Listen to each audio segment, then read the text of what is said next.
Aimé Césaire. Vous avez tous entendu ce nom, mais combien de personnes sont réellement au courant de son œuvre et de ce qu'il a fait pour qu'il ait marqué à ce point l'histoire? Très peu, et on va modestement réparer cette injustice.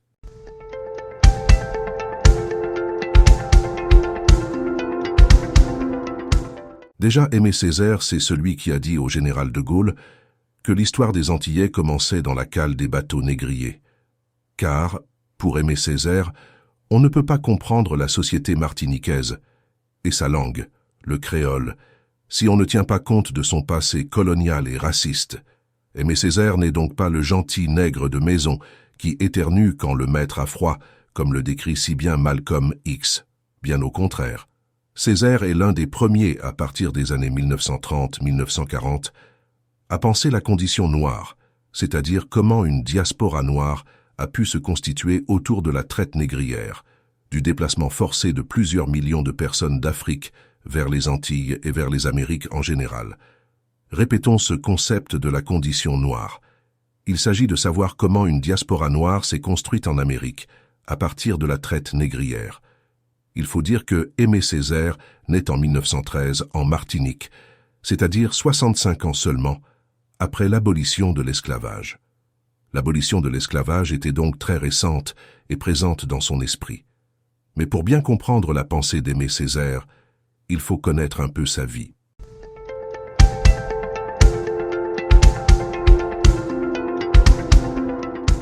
Aimé Césaire est issu d'une famille de la petite bourgeoisie martiniquaise. Il a 6 frères et sœurs. Sa mère est une mère au foyer et fait de la couture. Son père gère des habitations dans un premier temps, puis réussit ensuite un concours de fonctionnaire et devient inspecteur des impôts. Il faut aussi savoir que son grand-père était directeur d'école. Aimé Césaire grandit donc dans un milieu relativement privilégié par rapport à la majorité des Martiniquais descendants d'esclaves. Il fait ses études à Fort-de-France, au collège-lycée Schœlcher. Ses résultats sont absolument brillants, en philosophie, en littérature et en latin grec. Aimé Césaire est excellent partout, ce qui l'amène à obtenir facilement son baccalauréat, ainsi qu'une bourse qui lui permet de quitter la Martinique pour aller à Paris pour suivre ses études supérieures.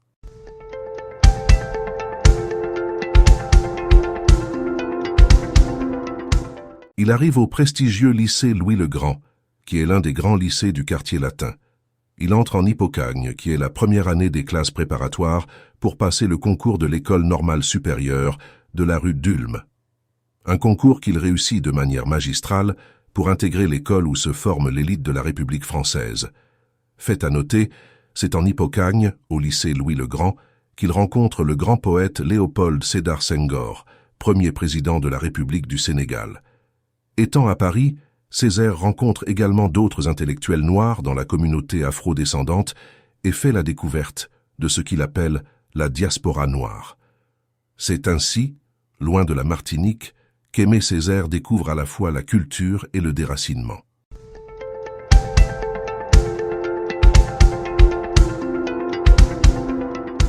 Avec cette diaspora noire intellectuelle faite d'étudiants, il participe à la fondation du journal L'Étudiant Noir, qui est un des nombreux journaux écrits et rédigés à destination de la communauté afro-descendante parisienne. C'est dans le 3e numéro de ce journal qu'il va prononcer pour la première fois le mot « négritude », un concept qu'il développera plus tard dans son œuvre phare, Cahier d'un retour au pays natal, qui va devenir un classique de la littérature. Il s'agit d'un long poème d'une 40aine de pages à peu près, qui est une réflexion sur la condition noire, une façon de repenser l'identité noire, en particulier l'identité antillaise et martiniquaise.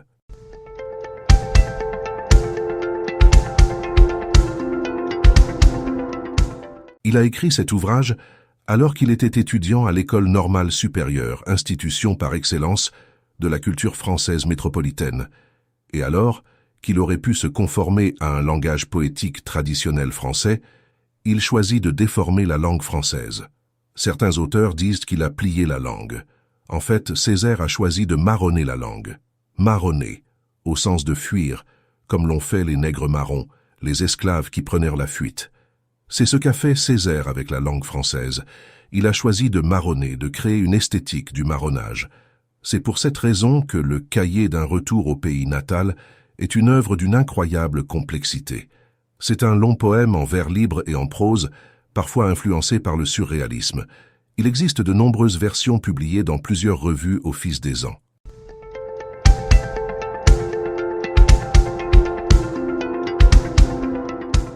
C'est dans le cahier du retour au pays natal qu'Aimé Césaire développe le concept de négritude. Même si on attribue à Senghor la paternité du concept, Césaire est le premier à développer l'idée de négritude. Il cherche à comprendre l'homme et la femme noire. Dans son cahier, il pose la question suivante. Qui et quels nous sommes?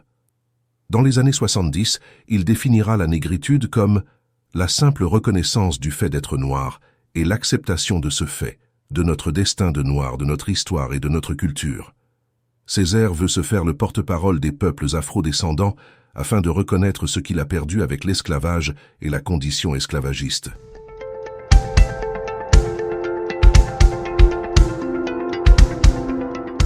Mais le génie de Césaire est d'aller plus loin que la négritude.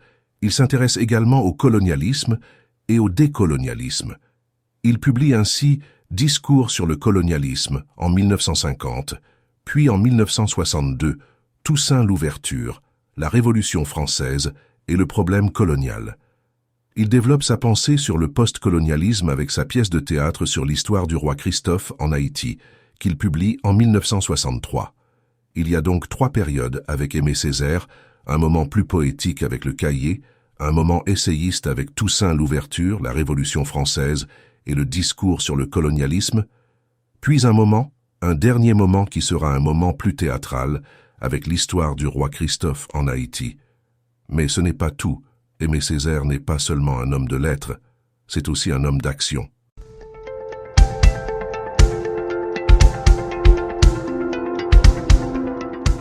En effet, c'est aussi un homme politique.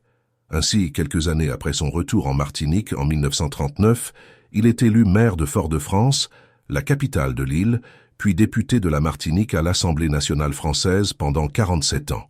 Les milieux plus indépendantistes antillais lui reprocheront cette carrière politique.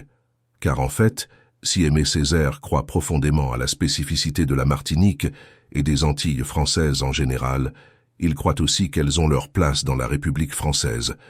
Ainsi, plus il avance dans sa carrière, plus Césaire devient un autonomiste, pour que la Martinique, la Guadeloupe, la Guyane disposent d'une certaine autonomie culturelle, politique et économique par rapport à la France. Il est donc à la fois universel et particulariste.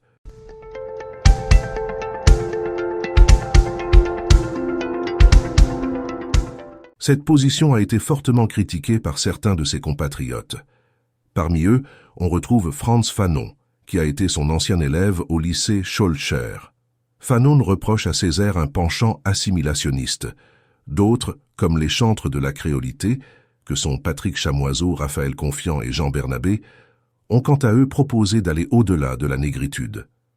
Donc, on le voit, Aimé Césaire n'a pas fait l'unanimité parmi les militants de la cause noire et anticolonialiste, mais il n'en reste pas moins que son œuvre a marqué l'histoire de la lutte culturelle contre le colonialisme.